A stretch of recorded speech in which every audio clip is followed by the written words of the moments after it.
The season got off to a fantastic start for the Gonzaga Bulldogs at the Spokane Arena against Baylor. Perhaps 2025 will also get off to a fantastic start with the Zags back at the arena, this time taking on the Portland Pilots.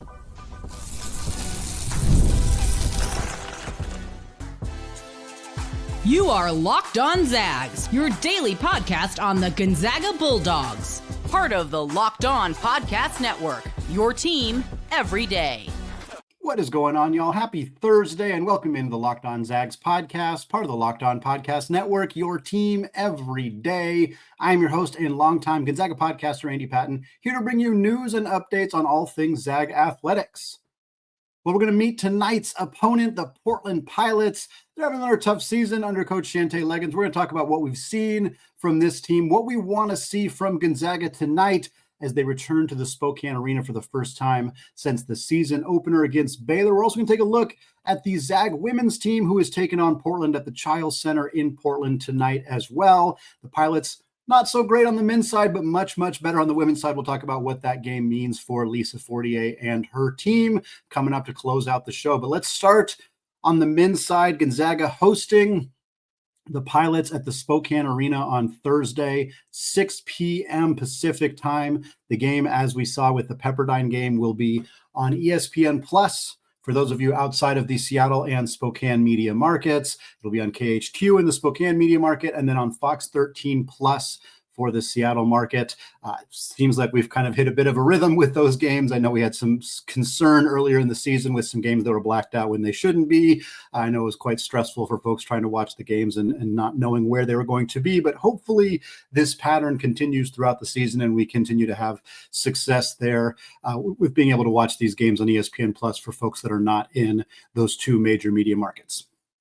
Second game of the season at the Spokane Arena, of course, behind that game against Baylor in the season opener where the Zags won by 38 points, a dominant early season performance. They also beat Kentucky a few years ago at the Spokane Arena. This team has now played 20 games total at the Spokane Arena. They are 14-6 overall, with those recent wins being, of course, over Baylor and Kentucky. They've played Memphis there a couple of times in the past, played a lot of marquee opponents there, as you would expect. For a 14-6 record for Gonzaga, which is below their typical average, particularly in Spokane. So not a surprise. We are seeing a game here against a not quite as quality opponent in the Portland Pilots, one of the teams that has been kind of hanging out at the bottom of the standings really since the team's decision to fire Coach Eric Reveneau about 7 or 8 years ago, I suppose, when that happened. Coach Rev had that team consistently in at least the middle of the WCC, if not toward the top. They had a couple 20-win seasons. We're a pretty quality program, and then they let Rev go. They hired Terry Porter. Things really went south in the Terry Porter era, let go of him, brought in Shante Leggins. He had a good first year on the bluff for the Pilots, but things have not gone well lately, and this season really not looking good for this Portland club. They are 5-10 on the year. Already 0-2 in WCC play. They took a 16-point home loss to Washington State at the Chiles Center. Then they went on the road and lost by 10 to Oregon State, a game where Portland started that game literally 13 of 14 from the field and still wasn't able to secure a victory, in part because they gave up 89 points to the Beavers. Now, for Portland to start the WCC season playing Washington State and Oregon State, two of the better teams in the conference and two teams that you have the least amount of scouting and preparation for. I'm not surprised they're 0-2. Having said that, it's not like they were good in the non-conference either. This team has only 5 wins on the year, folks, and 2 of them are against non-Division I opponents. The highest rated team at KenPom, as of this recording, that Portland has beat is Long Beach State. That is the best team the Pilots have defeated this season. Long Beach State currently 279th at KenPom. We saw what Gonzaga was able to do to them earlier this year. Their other wins came against Lafayette, and then they beat Denver, who's 326th at KenPom. That game required double overtime. I was in the house for that game, got a good look at this Portland team. Folks, it's not great. It's not great. Team does not have a ton of size. They have some decent shooting, but the defense is quite bad for this team. They gave up a lot of open looks. Just not a team that has looked all that good so far this season. We'll see if the continuity, if they can start to get better as the year goes on. But I'll be honest with you, I'm not really holding my breath for that happening with this team. They did play a fantastic game against the Ducks, and in fact, should have won that game. Oregon 12-1 on the year, a top 15 team in the country, projected at this point to win or finish in the top 2 or 3 of the Big Ten. And Portland nearly took them down. That game went into overtime. They ended up losing by 10, but they had so many opportunities to win that game in regulation and were unable to do so. Pilots also have ugly losses to Kansas City, who's 227th at KenPom, and Bakersfield, who is 255th. All that results in them being the 314th ranked team at KenPom, which is real bad. We talk about the WCC and the bottom half of the WCC being bad, but to put into context, the WCC rarely has teams in the 300s at KenPom. Teams in the 300s at KenPom typically are from very small conferences, mostly located on the East Coast. You're not seeing a lot of teams, like the SWAC will have teams in the bottom half there, the Horizon League, leagues like that. But the WCC, as much as the bottom of this conference has not been good, teams being outside the top 300 is a particularly bad black mark on this conference, and Portland is not doing enough to pull their weight right now. They're pretty equal in terms of defense and offense. Their adjusted offensive efficiency is 282nd. Their adjusted defensive efficiency is 314th. They do play at a fairly fast tempo, 111th. That's not too far off from where Pepperdine was. We saw Pepperdine, especially early in that game, really try to run with the Zags. It wasn't a great strategy, although Gonzaga was a little out of sorts early in that game. Clearly, Gonzaga's struggles were primarily in the second half of that game, which was when Pepperdine slowed things down. So it will be curious to see if we see this Portland team attempt to run with or outrun the Zags, or if they try to play at a slower pace and see if they can disrupt Gonzaga's rhythm by doing that. Having said that, there's just not a lot to really like about this team. Looking at KenPom, looking at the 4 factors, looking at various other kind of analytical models for this team, there's just not a lot they do well. They're the 3rd worst offensive rebounding team in the entire country. What that tells me is that they likely won't even attempt to get offensive rebounds in this game, which is probably the correct strategy, because if you crash hard on the offensive glass, you're putting yourself in a position where you're going to get run on intensely. If Portland's not getting back defensively, Gonzaga's just going to run all over them. And B, crashing hard on the offensive glass and taking yourself out of transition defense when you're not a good rebounding team anyway is a pretty bad strategy. So we'll see. I suspect that they're going to be a lot of one and dones for the Pilots. They're going to shoot and they're going to fly back on defense and not even really attempt to get the offensive boards. This team does not force pretty much any turnovers. Their 13.5% turnover rate is 348th in the country. So they're one of the 2015 worst teams in all of college basketball in terms of generating turnovers. Defensively, their 72.5 points per game is 260th in the country. Their 44.2% field goal percentage is 231st. Like I said, there's just not a lot of optimism, not a lot of things to be excited about with this team at this point in the season. So names to know, they do have a stud freshman. Last year, they had a great freshman in Tyler Harris. He only stuck around for 1 year, transferred to Washington, having a great year for Danny Sprinkle and the Huskies. Unfortunate that will probably continue to be the case for programs like UP unless they're able to get a significant influx of NIL money. Their star freshman this year is Austin Rapp, a forward from Australia, 6'10" big, averaging 14.5 points, 6.3 boards, 2.5 assists, and 1.2 blocks per game. He's also shooting 41% from 3 on just under 7 3-point attempts per game. This is a 6'10" dude who can really shoot it. A legitimate NBA prospect, if nothing else, because if you're 6'10" and you shoot 40% on 7 attempts per game, you're going to get attention for that. He's also shooting 92% from the free throw line.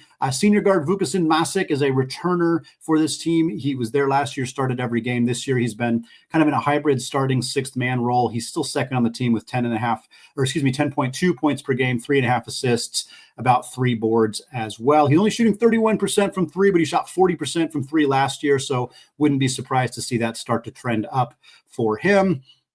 Also want to mention Coleman Lemke. He's not a big player for them. He's only scored 8 points in 54 minutes on the season, but I bring him up because his younger brother, Graydon Lemke, is a walk-on at Gonzaga. He has not played this year. I don't think that he is going to suddenly play in this game, so you probably won't get a Lemke brothers reunion on the court at least. But fun fact about one of Gonzaga's walk-ons who isn't a particularly well-known player for this team yet, but his brother likely, potentially at least, will get some action for the Pilots in this game on Thursday. Well, the main question we have about this game for Gonzaga is pretty simple. Can they just blow the doors off this Portland club and put together a full 40-minute, no stress, no drama, dominant victory? We're going to discuss how that could come together for Mark Few's team coming up here in just a second. But first, folks, today's episode is brought to you by FanDuel. Get ready to tackle the college hoops action this season with FanDuel, America's #1 sportsbook. Right now, new customers can bet $5 and you'll get $250 in bonus bets if you win. The FanDuel Sportsbook app gives you everything you need to place live bets all in one place. So when you get a hunch in the middle of a game, you can check out the latest stats, view live play-by-play, and so much more, all on the same page where you place your bets. In case you wanted a better look at what the betting odds think about this game, Gonzaga is currently 33.5-point favorites against the Portland Pilots at FanDuel. The over-under is 160.5. 33.5 is a big, big line, but this UP team is not good, and Gonzaga beat Baylor by more than that last time they played at the arena. If you like those odds, you like the over-under, you like anything else that's going on FanDuel right now, just visit FanDuel.com to join today. As a reminder, you'll get started with $250 in bonus bets if that first $5 bet is a win. That's FanDuel.com, America's #1 sportsbook. All right, folks, segment 2, still Andy Patton, still Locked On Zags podcast. And we're still getting you ready for tonight's game at the Spokane Arena between the Gonzaga Bulldogs and the Portland Pilots. Talked a little bit about this UP team, the season that they've had up to this point, the fact that they only have 3 wins over Division I opponents. Now I want to talk about what we want to see in this game. Some keys to the victory, some specifics that we just want to get out of this matchup. We're not expecting it to be particularly close. Granted, we were not expecting the Pepperdine game to be close, so I do want to acknowledge that caveat here. But what do we want to see from Gonzaga? What do we need to see from Gonzaga? Key number 1 is set the tempo right away.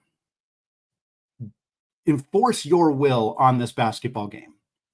We've talked about it so many times this year. Gonzaga has struggled mostly to start second half. That has been a huge problem for the Zags this year. Notably the Pepperdine game, but also in pretty much every game they've played this year. Kentucky was probably the most egregious example. UConn, it was an issue. It's been a problem for the Zags throughout the season. They've also struggled to start games as well, like not just in the second half. They struggle in the first half, in the first 5 minutes. This Portland team is not good enough to stick with Gonzaga at all. I mean, brutally honest, they're not. Gonzaga should be up 10 at the first media timeout. If not, they should absolutely have a double-digit lead by the under 12. There is no reason that this game should ever be within single digits after 10 minutes into this contest. No reason. Anything less than that, I don't want to say is a failure. If Gonzaga's up 9 with 9 minutes to go and they still win by 35, then I wouldn't say that the game is a failure. But this team has struggled so hard to just bury teams, and this is an opportunity to do it. There's so many valuable reasons why it is a great chance to do that. This team is coming off two games in a very short stretch of time, and they have a game on Saturday. Dudes are a little gassed, and maybe that is part of the reason that this team, if they do come out with a slow start, that is a valid reason. I don't want to say excuse, but reason why it could be the case. But the best case scenario here is that they go blast Portland to the point where they don't have to play starters most of the second half. They will, because Mark Few rarely benches guys at halftime in a game. But what would be great is if they're up 20 to start the second half, and instead of letting the team come all the way back like they did on Monday against Pepperdine, they expand that lead to 30. And by the under 12, you have Jun Sukyo in the game. You have Emmanuel Innocente in the game. More importantly, you don't have Ryan Nembhard in the game. You don't have Graham Ike or Braden Huff. Probably won't be neither of them, but you can get away with playing your starters less than 30 minutes. Some of them less than 25 minutes. That would be an ideal way for this game to go. Key number 2 for Gonzaga, find that outside shot, because that thing has been broken for the last couple of games. The Pilots are allowing teams to shoot 36.5% from 3. That is 306th in the country. This is a very bad 3-point defensive team. Gonzaga is not in a position in this game where they really need to utilize the 3. They could probably win this game with less than 10 3-point attempts, because they'll just feed and feed and feed the ball to Graham Ike and Braden Huff and just go constantly crazy in the pick and roll, get downhill towards the cup, get to the free throw line, and you can win this game without shooting a lot of threes. But I would love for Gonzaga to find that shot. They were combined 9 of 39 in their last 2 games from 3, combining between the Pepperdine and the UCLA games. 9 of 39. It's under 25%. This team needs to find that outside shot because their ceiling is limited if they cannot be a consistent three-point shooting team. Would be great not only for the team collectively to have a nice shooting night, but would be great to see Michael Ejim see the ball go in. Would be great to see Ben Gregg see the ball go in. Those 2 guys have been well below where they're expected to shoot the basketball. This is a great opportunity for both of them to make a couple of threes. If they both go 2 of 3, 2 of 4, something like that, just build some confidence going into that game against LMU. And then, of course, the rest of the conference slate. Wouldn't hate to see Dusty Stromer find some confidence there too. He's struggled a little bit lately from beyond the arc, but ultimately just want to see a game where the team shoots it well from that spot. Key number 3, let's mess with some lineups, try some new things. And we talked about this a little bit in the resolutions episode for those of you who gave it a listen, of kind of things we want to see Mark Few do, things we want to see Gonzaga do a little bit differently in the second half of the season. And some of them are just slightly different play styles, players doing things a little bit differently. We mentioned Nolan Hickman being a bit more aggressive, getting to the rim, something that he's taken 4 free throws this year. And I know that's not his role, but let's see him be more aggressive. Let's see him run the pick and roll more. We were so reliant on it being Ryan every single possession. And when he had an off night, you kind of saw Gonzaga's offense fall apart. So in this game, get Nolan Hickman running the pick and roll. We saw that last year when Ryan was struggling. Let's bring it back. Let's get Caleb Battle running the pick and roll. Sure, he's probably not going to pass when he's driving to his right towards the basket. I don't want to say a black hole because he's really good at finishing, but why not let him do that? Why not let him get to the basket and do what he does best? I want to see some of that stuff. Starting lineup, we saw a change in the UCLA game. We saw Dusty Stromer start for Nolan Hickman. That reverted back in this game against Pepperdine. I'll be curious to see if there's a change here, whether it's there, whether it's a switch with Ben Gregg starting for Michael Ejim. I feel like we're probably pretty close to that switch happening. This is around the time that Ben Gregg entered the starting lineup last year. And Michael's most recent performance was probably the most obviously poor game that he has had this season. So if there was ever a time to make a starting lineup change, I think this is it. So that would be something we could see. In the years past, we have seen Shante Leggins' Portland clubs run a zone defense against Gonzaga. Maybe this is a chance for Gonzaga to work on their zone offense, which would lead kind of back into key number 2, finding that outside shot. If Portland's running a pretty bad zone defense, that should be 10, 12, 15 made three-pointers for the Zags, depending how long the Pilots stay in that zone. So those are a few things that I think we could potentially see in this game, or we would like to see, depending on the context in this game. And then key number 4 and 5 is more about the end of the bench for the Zags. Would love to see, we kind of talked about it already. I don't want to see any starters out there for more than 30 minutes. The Zags need to do their part. They need to not do what they did on Monday in the second half against Pepperdine in order for that to happen. And if they do, Mark Few needs to then recognize, hey, we don't need Ryan Nembhard still out there with 6 minutes to go in a 27-point game. It's time to bring in either slide Nolan to the 1 and bring in Asante in to play the 2, do something different, bring Joe Few in, bring Joaquin Reyes-Moore in, bring somebody else in to let those guys get a little bit of a break. I want to see Emmanuel Asante play 10 to 15 minutes in this game.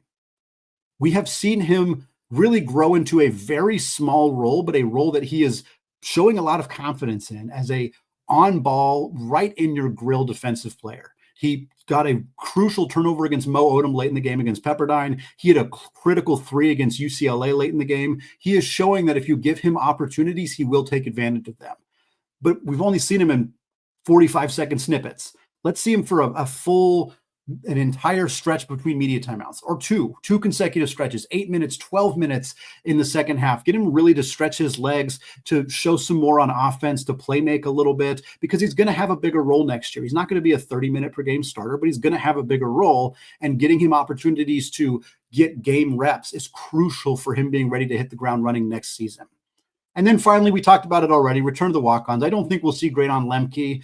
He hasn't played this year. He's presumably redshirting. It doesn't really make sense to play him randomly in this game when he hasn't played all year, just because his brother happens to be on the other team. But it would be kind of fun if that were an opportunity that arose or that showed up. If it doesn't, all good. Still like to see Noah Halan. Still like to see Joaquin Reyes more. Q. We've seen Q a couple times this year, and it's always been a blast. Obviously, we're familiar with seeing Joe Few as well. So hopefully you get to see 2 or 3 of those guys in this game, not just because it's fun to watch the walk-ons play, but because it means that we're not stressing the way that we were on Monday night at the end of the game against the Waves. Well, folks, moving on to talk about the Zag women taking on a 13-1 Portland club in Portland tonight at the Child Center. We got some key contributors, back for Lisa Fortier's team. It's time for the ladies to turn things around. Maybe this is the opportunity to get this season back on track. We're going to talk about that coming up here in just a second. But first, folks, the college basketball season is here, and there is nothing better than the atmosphere of a hoops game. Whether it's the anticipation of what's about to happen, the energy of the crowd, the unexpected coming to life, Zombie Nation blaring through the loudspeakers, all of that and more. And now, folks, Game Time has a new feature called Game Time Picks that makes getting tickets to see your favorite teams play live even easier. Game Time Picks filters out the fluff to show you only incredible deals on great seats so you don't have to waste your time searching through thousands of tickets. And it's not just for basketball. They have tickets for concerts, for comedy shows, for theater, for other sports as well. Whether it's Game Time's ticketing coverage, their lowest price guarantee, or the panoramic views from your seat in the app feature, Game Time has you covered. As I'm recording this right now, there are still tickets available tonight. Gonzaga, Portland at the Spokane Arena. If you're in Spokane, you don't get a chance to see this Zags team play very often, and you got an opportunity to go, you can get 2 tickets in section 221 for just $80 a piece. So folks, take the guesswork out of buying tickets with Game Time. Download the Game Time app now, create an account, and use code LOCKEDONCollege. You'll get $20 off your first purchase. Again, create an account, redeem code LOCKEDONCollege for $20 off. Terms apply. Download the Game Time app today. Last minute tickets, lowest prices, guaranteed. All right, folks, segment 3, still Andy Patton, still Locked On Zags podcast. We're still talking Gonzaga versus Portland, this time flipping it. Instead of talking about the game at the Spokane Arena tonight, we're going to talk about the game taking place at the Child Center in Portland between the Gonzaga women's basketball team and the Portland Pilots. Game is also at 6 p.m. Pacific time. It is also on ESPN+. So for those of you who can split screen this thing, you got a chance to watch both the Zags and both the Pilots team taking each other on at the same time. The Zags are 2-2 so far in conference play and 7-8 overall. They have wins over San Diego and Pepperdine. They lost at San Francisco in the conference opener, and then they lost at home to Oregon State in an epic game. They lost by 4, had a lead late in that game, unfortunately squandered it, and ended up taking a loss against a team that went to the Elite Eight last year, but is a much different looking roster this season. Meanwhile, the Pilots are the favorite to win the WCC. They've been in the tournament the last couple of years. 14-1 on the year. I think I said 13-1. They're actually 14-1 on the year. 3-1 so far in conference play. They won their first 14 games of the season, but then lost to Oregon State on Monday by 4, 76-72, which shout out Oregon State, by the way, really rough start to the season. I think they're 2-8 in the non-conference, and they just picked up 4-point wins over each Portland and Gonzaga, the 2 presumed favorites in the WCC. So good on the Oregon State Beavers for doing that, but obviously a tough start for the Zags, and a tough loss for Portland, who is hoping to continue their undefeated season. The Pilots 68th right now at the net. That is first among teams in the WCC.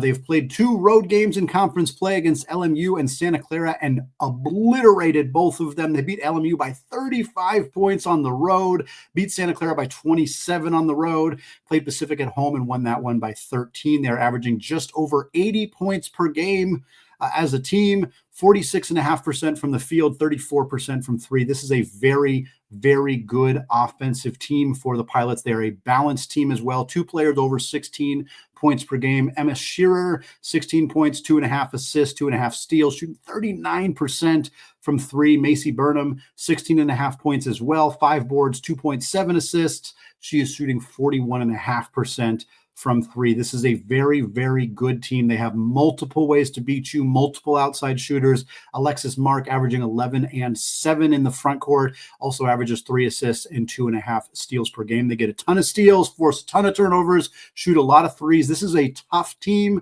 and it's going to be a tough matchup for Lisa Fortier and the Zags. The good news for the Zags team, they're healthy. Not 100% healthy. Lauren Whitaker, star freshman who joined the team at midseason last year, has been out with an injury, still not playing for this team at this point. But Taylor Dalton did not start the season healthy. Bree Salenbien did not start the season healthy. Both of them are now back in the mix, and they really, really need some help. This team has been carried to this point by starting center Yvonne Ejim and freshman guard Allie Turner. Ejim's averaging about 21 points, 8 boards, 2.5 assists on the season, once again looking like an All-American candidate, although Gonzaga's lack of success is probably not going to help her in that area. Turner is a revelation of an addition for this team, a freshman from St. Louis, not even the most highly regarded freshman in this class, yet here she is, 14 games into the season, averaging 13.5 points, 3.8 assists, 3.7 boards, shooting 44.6% from three, and that's on 6.7 attempts per game. She is a lethal three-point shooter, has been fantastic, but this team is not getting nearly enough help from the rest of the supporting cast. Again, with Dalton and Salenbien healthy, hopefully they will get their sea legs under them and start to kind of be able to contribute more. Dalton has played in 4 games, averaging about 18 minutes, but only averaging 4 points per game, 3.3 boards. She's averaging 2.3 assists and 1.5 steals.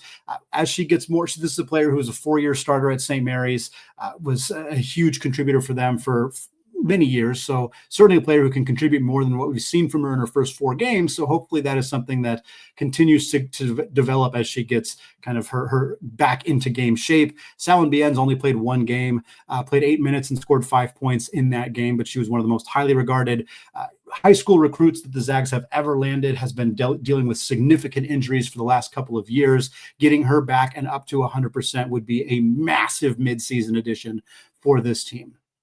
Looking forward to watching both these games tonight on Thursday. Gonzaga versus Portland at the Spokane Arena. Gonzaga versus Portland at the Chiles Center. Should be some fantastic hoops for us all. That's going to wrap it up for me today here on the Locked On Zags podcast. We're, of course, going to recap these games for Friday's episode, as well as getting you ready for Gonzaga's matchup on the road against LMU on Saturday, part of a really crazy week for the Zags, the men's team. 4 games in 7 days. 2 down, 2 to go as we're recording right now. Looking forward to getting a chance to recap and preview that game for Friday's show. Thanks again, folks, for listening. Have a fantastic rest of your day. And as always, go Zags.